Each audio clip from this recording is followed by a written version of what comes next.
Ahoy there folks, I'm Captain Benzie and welcome back to another video for EVE Online.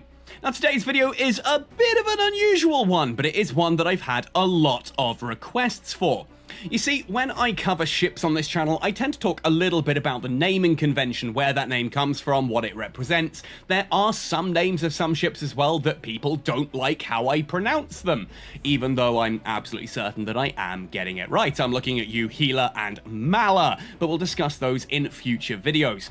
Today what I wanted to do is go through the MINMATAR ship tree and talk about all of the different names of the different ships, what kind of naming convention they follow, how to pronounce them if you're not sure, and where those words actually come from.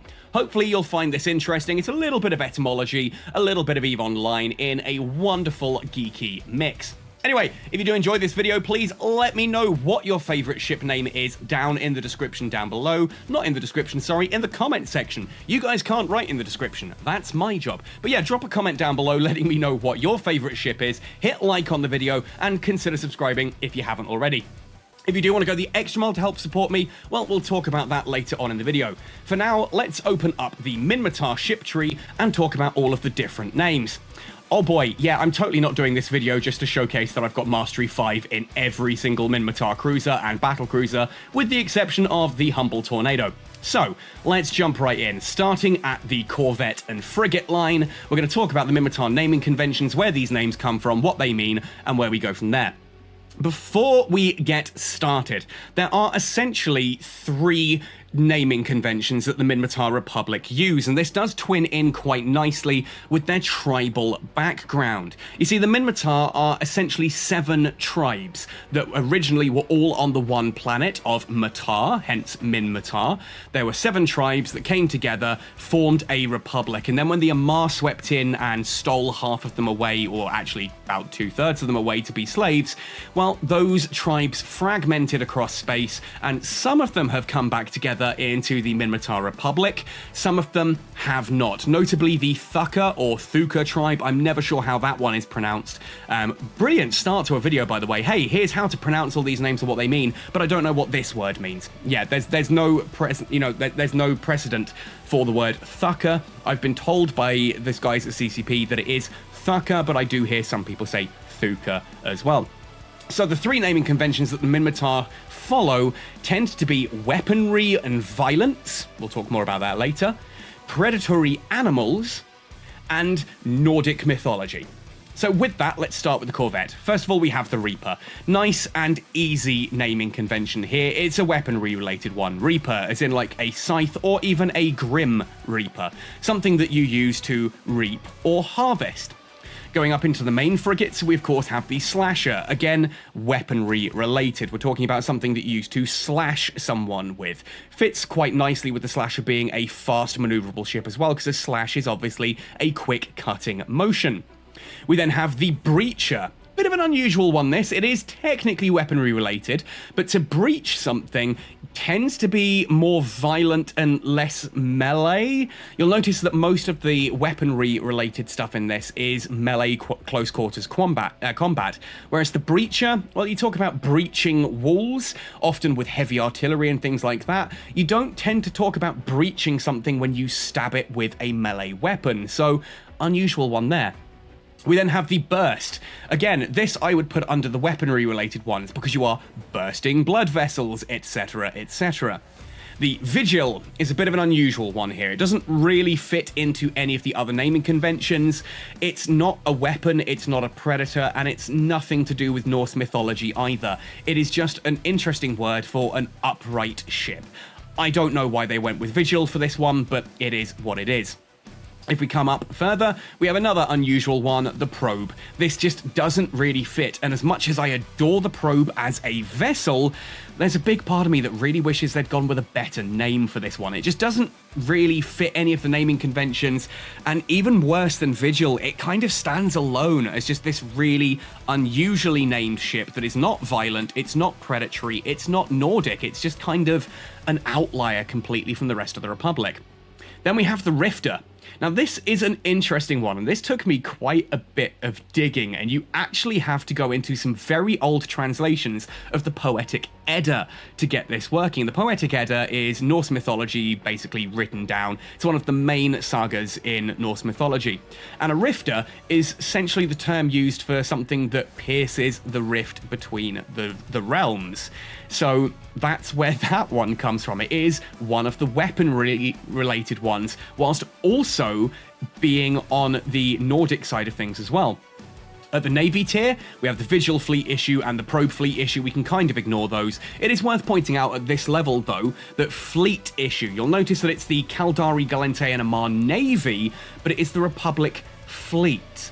And I actually don't know if there's some interesting lore behind why they call it the Republic Fleet rather than a navy, possibly because it is combined from essentially the multitudes of different clans under the MINMATAR Republic, so it's not an official military presence of a standing navy. Each Matari is still primarily like attached to their tribe more than to the Republic. It's like tribe then Republic. So you are allegiant to your tribe, then allegiant to the Republic, and that might be why we use fleet issue rather than navy issue. On this, we then have the Firetail. Now, again, this is an interesting one that doesn't really fit in with anything either. There are some translations, again, of creatures in Nordic mythology, of birds being referred to as a Firetail. It's not a common translation at all, and it took a lot of digging for me to find anything Nordic related to a Firetail. There's no weapon I could find with a Firetail either, and no predator with a Firetail, because I did assume originally that this might be some kind of raptor, some kind of bird, which admittedly would fit more the Caldari theme, but we'll cover those in a separate video.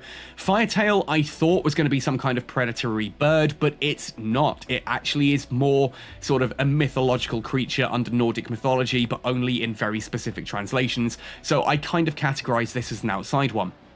Coming up to the Interceptors, we have the Claw and the Stiletto. These are both daggers, a claw dagger and a stiletto dagger, things that you cut and stab at your opponents with in very quick, precise maneuvers, which really works for an interceptor, a small, precise vessel. Coming up to then the assault frigates. Oh boy, two of my favorite ships in the game. Of course, we have the Jaguar. That is naturally a predator. You'll see that that is just the Jaguar. Obviously, it's a cat. It is a large cat.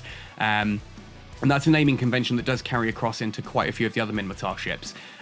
Typically like a panther, I think, is a type of Jaguar as well. Jaguars are spotted, fairly small, predatory cats. We then have the Wolf. Does that really need explaining? Is there anyone watching this video who doesn't know what a wolf is in real life? Though I will take a brief second just to point out something that I think if you've not actually seen a wolf in person, it's something that I've taken a lot of kids to the zoo and things like that who are utterly astonished that a wolf is as big as it is. We tend to think of them as big dogs. For most people, a wolf is actually the size of what you think a bear is, and a bear is, well, a lot bigger. But a wolf, yeah, one of my favorite ships. I do like the naming convention on that one. It's just fun to say I'm flying a wolf, and it does fit really quite nicely with how predatory that little frigate is. Coming up to the Probe Explorer, this changes to the Cheetah, which I love. I love this name. Obviously, it is an African predatory cat, one of the fastest land mammals, if not the fastest land mammal, especially over sprinting distances. I've been fortunate enough to see several of these in the wild. They do live in Zimbabwe, so when I was living there, seeing cheetah wasn't common by any stretch, but I went out to enough safari lodges when I was working for a safari company to have seen enough cheetah in the wild to know that I absolutely adore these animals, and the fact that one of my favorite ships in the game is named after them works really nicely. We then have the Hound. Again, Hound should be pretty self-explanatory. This is a predatory animal name. Does twin in with Nordic mythology as well, or just Nordic lifestyle, I suppose. Not even really mythology. But obviously, hounds, dogs were used by raiding Viking. Well, not so much by raiding Vikings. They didn't tend to take them on the longboats with them. But certainly in sort of your more village and rural setting, having hounds as guard dogs and for hunting was fairly common in the Viking era. So that's where Hound comes from. Coming up a little bit higher, jumping ahead of myself there, we have the hyena. Now, annoyingly, the hyena is actually my favourite African animal. I love hyena. I think they are incredible animals. They're not dogs, they're not cats. They're halfway between the two, and there's a lot of really interesting facts I could go on about with a hyena. Of course, in this case, it's the electronic attack ship. It seems unusual to name it after a scavenging vessel. I kind of wish the probe had been called the Hyena, and thus you had like a Hyena fleet issue for the probe fleet issue that then goes up to the Cheetah. But I also kind of guess that the Tier 1 ships are named fairly basically, and the Tech 2 go a bit more esoteric. So perhaps having the Wolf or something, I don't know, maybe a wolf because it sniffs around being the actual name for the probe, then the hyena being the other assault frigate. I don't know, there's all kinds of things you can do. I just like the name Hyena, but I don't really enjoy flying the ship. It's not one I get to undock that much. It's a decent enough ship, I just don't really use it. And then at the top, of course, we have Scalpel. Now, this is a really interesting twist. I love the twist on this one, because naturally, it fits the weaponry theme. A scalpel is a very short, sharp-bladed knife, primarily used in a surgery environment. And when do you tend to do surgery? When someone is in need of medical assistance. And what is the Scalpel? It's a logistics frigate. So we've managed to somehow twin weaponry in with the idea of a quote-unquote healing vessel, because this is the blade that is used in healing. And I just love that. That works on so many levels. Really, really like this one. Very, very cool. Moving then on to the destroyers. At the bottom tier here in Tech 1, we have the Talwar. Now, a Talwar is a curved sword. Interesting name here, I think, because a Talwar tends to be more of an Arabic or Arabian weapon. It's like a scimitar, but it doesn't have quite as pronounced a curve as a scimitar. It's kind of a straight sword with a curved end that often ends at a forked tip. Very powerful weapon, often quite bendy as well. Very potent, but tends to be used more in sort of Middle Eastern settings rather than the Norse setting. So I suppose there aren't just that many Viking swords. You could call it an axe, but that's a pretty crap name for a ship, right? Talwar works. And of course, the Thrasher, the good old three-gilled belt shark. The Thrasher, unusual name because, again, it's not really animal related, it's not really weaponry related, it's kind of a cross between the two, because thrashing is what a crocodile does when it grabs prey. It snags onto it and then flips it left and right, swings it from side to side to give the teeth, rather than crunching and biting, essentially by holding the prey in teeth and then swinging it from side to side, thrashing it, it causes the teeth to dig in and tear at the flesh without actually having to move the jaw and thus risk releasing the prey. That's where the term Thrasher comes from. Going up to the Navy Destroyer, obviously Thrasher fleet issue. Not much to say here because we've discussed Thrasher and fleet issue. Interdictor, we have the Saber. Saber, of course, is a weapon. This is primarily a slashing weapon, a Saber, slightly curved, very thin, narrow blade, often used in fencing. And, obviously fencing, you have foil, epee, and saber. There's the good old rattling the saber phrase and things like that. It's basically a thin, narrow, slightly curved sword. Going up from there, we have the Bifrost. Yes, Bifrost. Not Bifrost. It's not to frost. Bi, obviously, in most English connotations, means two of something. Bicycle, to cycle, to wheel, to circle, that kind of thing. This is not Bifrost. It is not to frost. It is Bifrost, which is, I think it's the sword that's used by Heimdall to open the gate to Asgard, if I remember correctly. Someone Nordic correct me in the comment section down below, but Bifrost, I'm pretty sure, is the sword that Heimdall carries. 100% it is Bifrost, not Bifrost. Finally, at the top, we have Svipul. Now, Svipul, not Svipul, not Svipul, it is Svipul. And this is one that I mispronounced for a long, long time. I used to call it the Svipul and then the Svipul. It's basically an old Norse word that means changeable, and it was one of the Valkyrie, a name of one of the Valkyrie, so this absolutely fits into the Norse mythology sides of thing. In fact, I've actually made notes on this particular one because there's a lot of stuff I found really interesting here. Again, this comes from the Poetic Edda, from the, forgive my pronunciation here, the Skaldspammal. In addition, the name Svipul appears as a synonym for battle in the Skaldspammal, and Rudolf Simek, who was a Nordic researcher, theorizes that the name Svipul presumably refers to the changeable nature of fate, whose directors the Valkyries have represented as being, especially in the works of the Darathrilod. Again, I've probably minced that pronunciation heavily there, but I do like the name Svipple. I think that's a really interesting one. As we come down into the cruisers then, we have the Rupture. Rupture obviously is what you do when you stab someone. You rupture a blood vessel, you rupture their skin. It's that piercing, tearing, opening of a wound, which of course works nicely alongside Stabber. Do I need to explain what a Stabber is? It's a term for a dagger or a sword that you poke them with the pointy end. We then have the Bellicose, a wonderful named ship that, again, this is one of those words that you don't see used much in the English dialect anymore. To refer to someone as bellicose means hot-blooded, aggressive. He felt bellicose as he grabbed his sword and charged into combat. It's a really beautiful word you just don't see these days.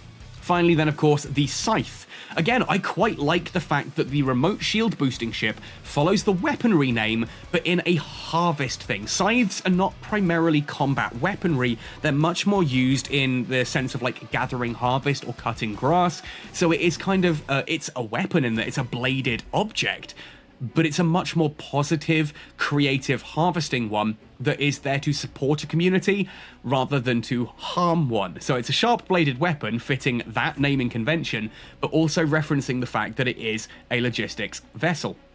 As we come up the cruiser branch, we have Hugin. Hugin is one of Odin's ravens in North mythology. I suppose it is North, but yes, Norse mythology. Odin has two ravens, Hugin and Munin, which we will see later. Hugin is one of his ravens, and again, I quite like the fact that this is the MINMATAR the recon vessel here that is the one that can't be detected by directional scanners because it's a raven, right? It's this small little bird that flies over the battlefield and watches for Odin. It's one of his eyes, one of his seeing eyes, and oh, I love that little tie-in there.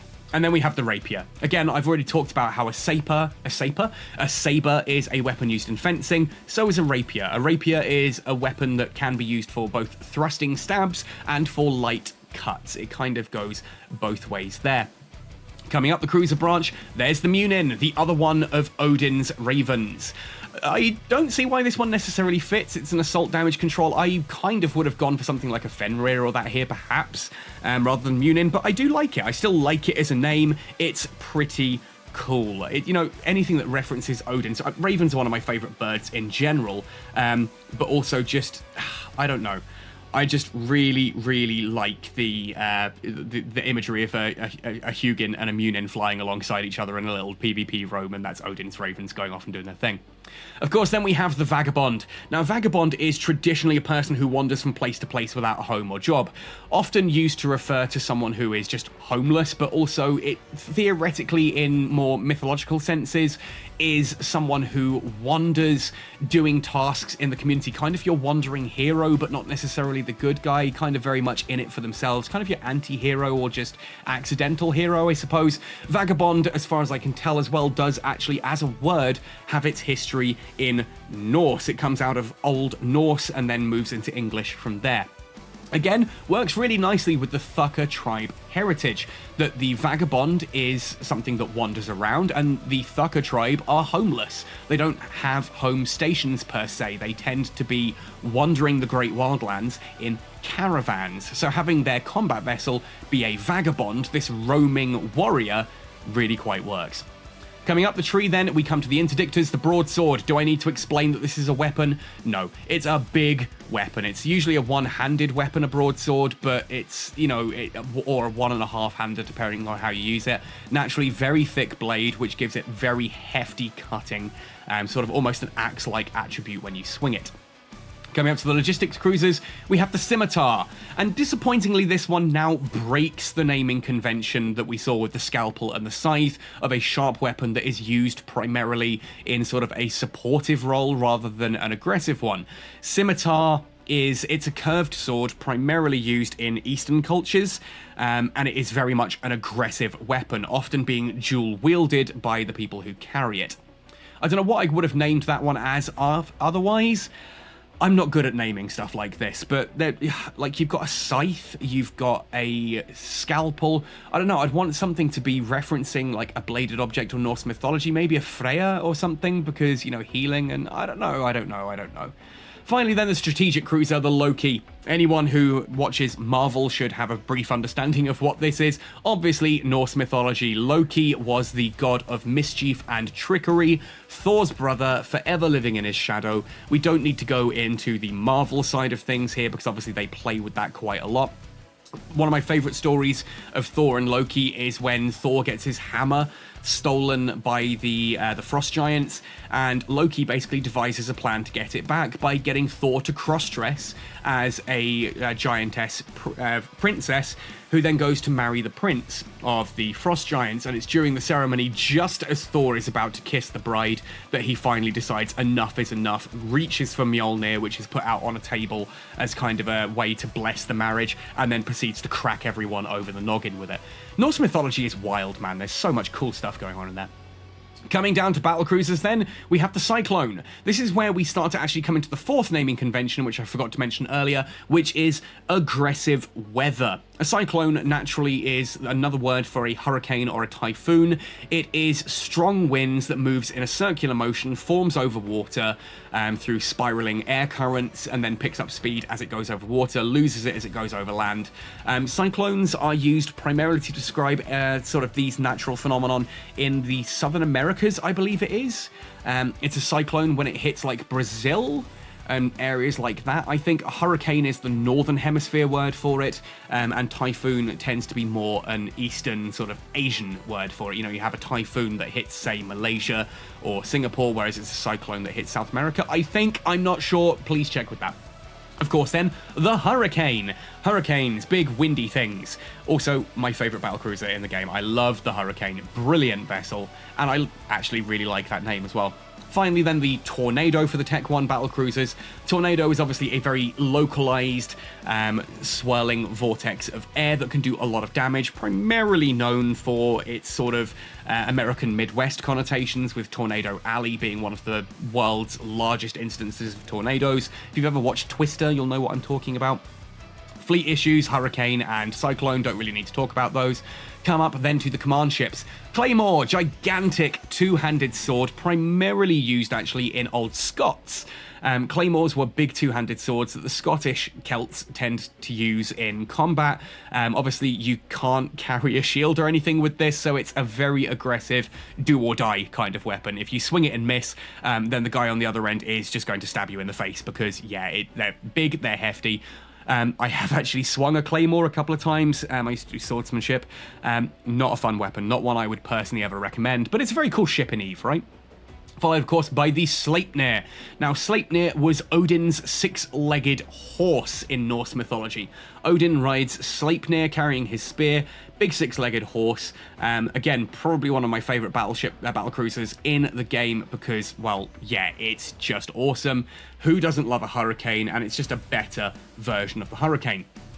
Coming down to battleships then, we have the Maelstrom. A Maelstrom is a kind of storm, tends to be overseas. Again, it's a big, powerful swirl, usually like a whirlpool in a sea or river. It's often used to talk about a storm, but the correct version of it is to talk about a gigantic whirlpool, basically very strong whirlpool that sometimes forms in rivers, lakes, even in the ocean. You can get a Maelstrom and it will suck a ship down. Not fun.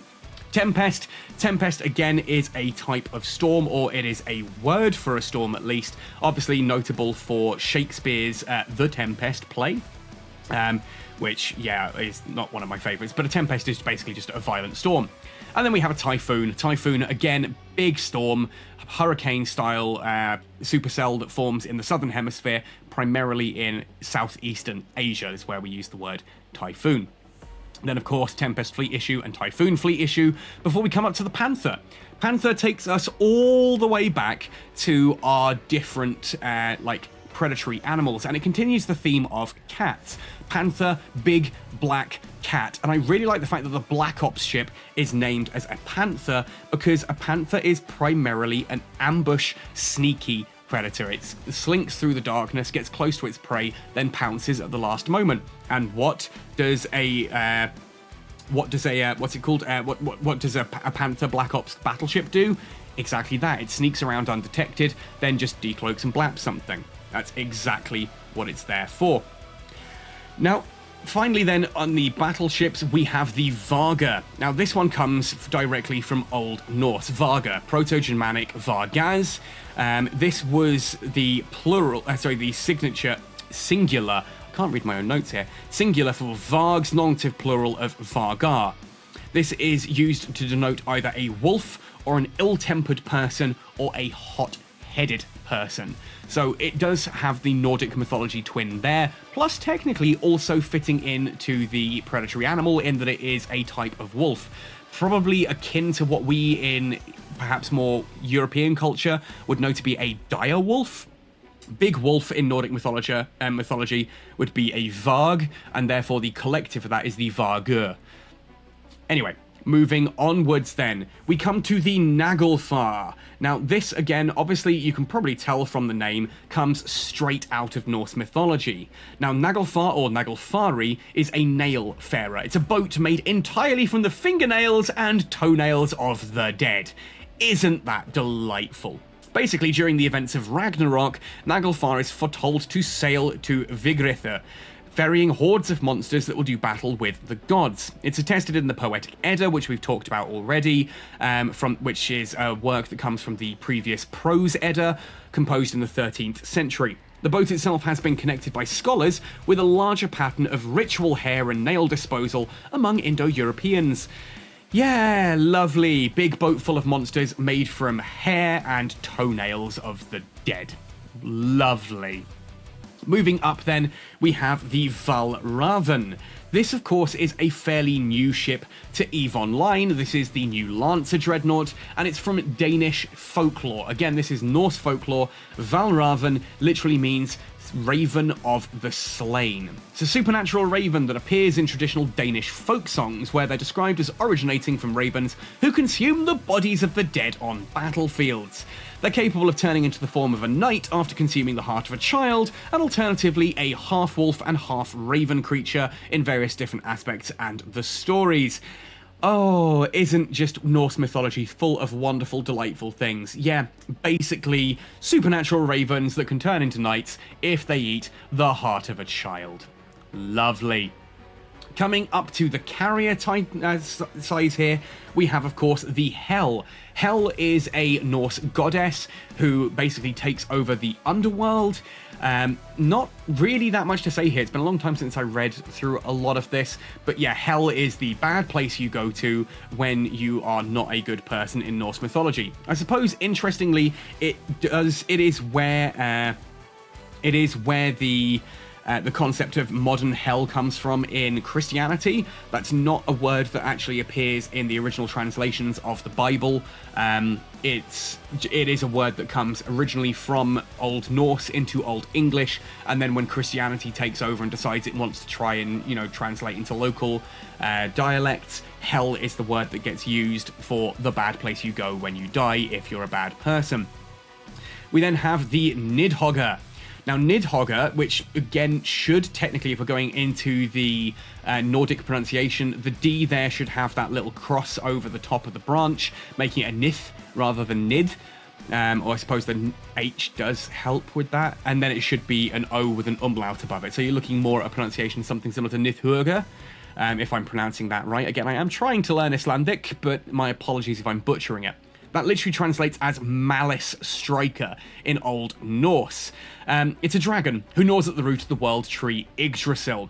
Now, in historical Viking society, Nith was a term for a social stigma, implying the loss of honor and the status of a villain. So if you did bad things and were cast out, you'd be referred to as a Nith. Thus, the name might refer to its role as a horrific monster in its action of chewing the corpses of the inhabitants of Nastrond, those guilty of murder, adultery, and oath-breaking. Basically, big, nasty dragon that gnaws at the world tree and eats the dead. Finally, under carriers, we have the Leaf. Now, again, I could be pronouncing this one wrong. Leaf, I'm not entirely sure whether that's Lif, Leaf, Leif. There's lots of different ways you can technically pronounce that. But essentially, again, obviously this comes from Norse mythology. It's actually identical to the old noun meaning life, as in the life of the body, something being alive, and comes also from Lithrasir, which is an Old Norse masculine name from Lif and Thrasir, defined by the Lexicon Poeticum as Live Amator. I'm not going to try and read the Latin that I've actually written in the notes here. Lif's lover, lover of life, zest for life. Translate that into Latin, you're getting something close to it. So Lif and Lifthrasir are female and male respectively. They're two humans who are foretold to survive the events of Ragnarok by hiding in the woods. And after the flames have abated, they are the ones that will repopulate the newly risen and fertile world. So basically they are the new life after Ragnarok basically destroys everything. So again, this works quite nicely with the fact that this is, of course, the Force Auxiliary. It is the capital healing ship, in inverted commas.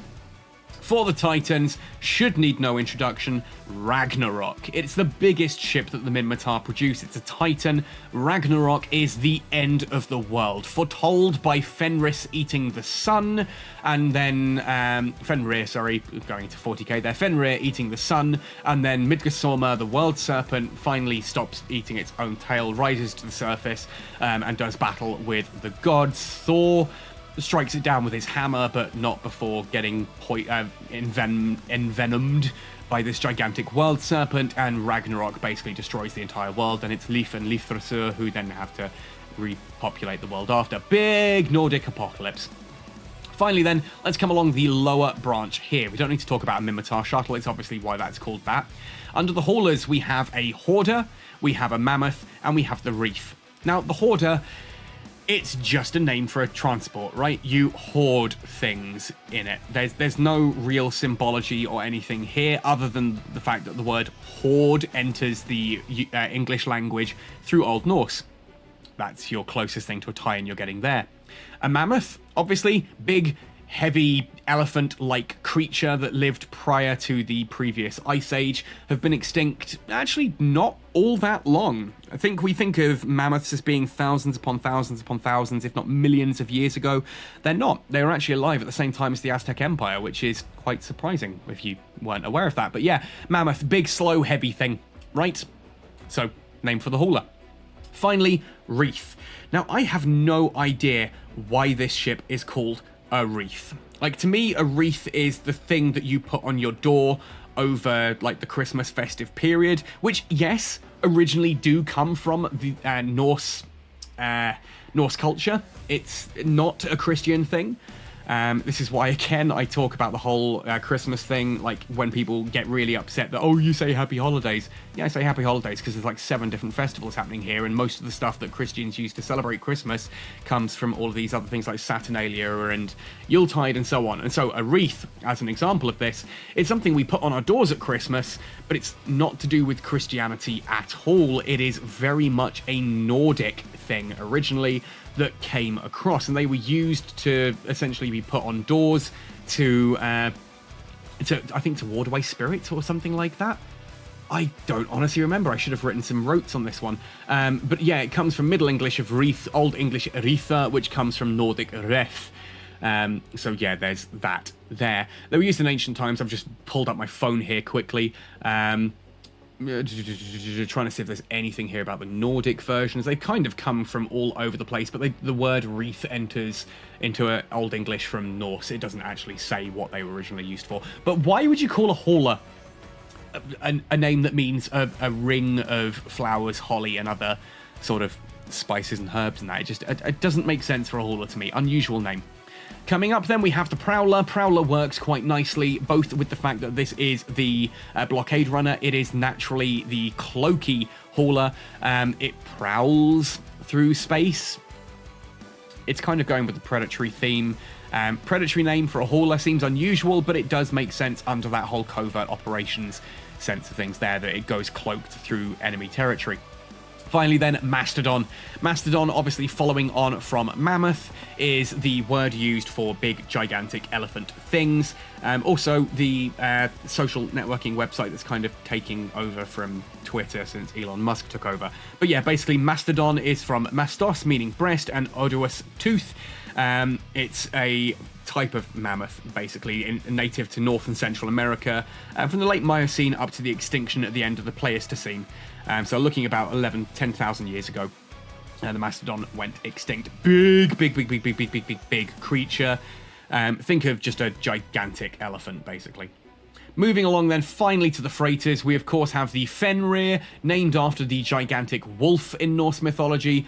I kind of think here we got the names backwards. Fenrir being a gigantic wolf, to me, feels more of a combat kind of word.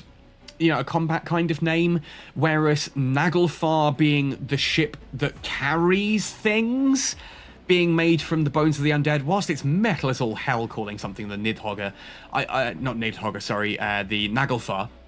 I kind of think that the Dreadnought should have been the Fenrir, and the Hauler should have been the Naglfar, because Naglfar is a gigantic boat made from teeth and fingernails. Hair and fingernails. We'll get there in the end. My brain will work. Hair and fingernails. It's a ship made from hair and fingernails that carries monsters, right? It is a transport vessel. That is literally what Naglfar is.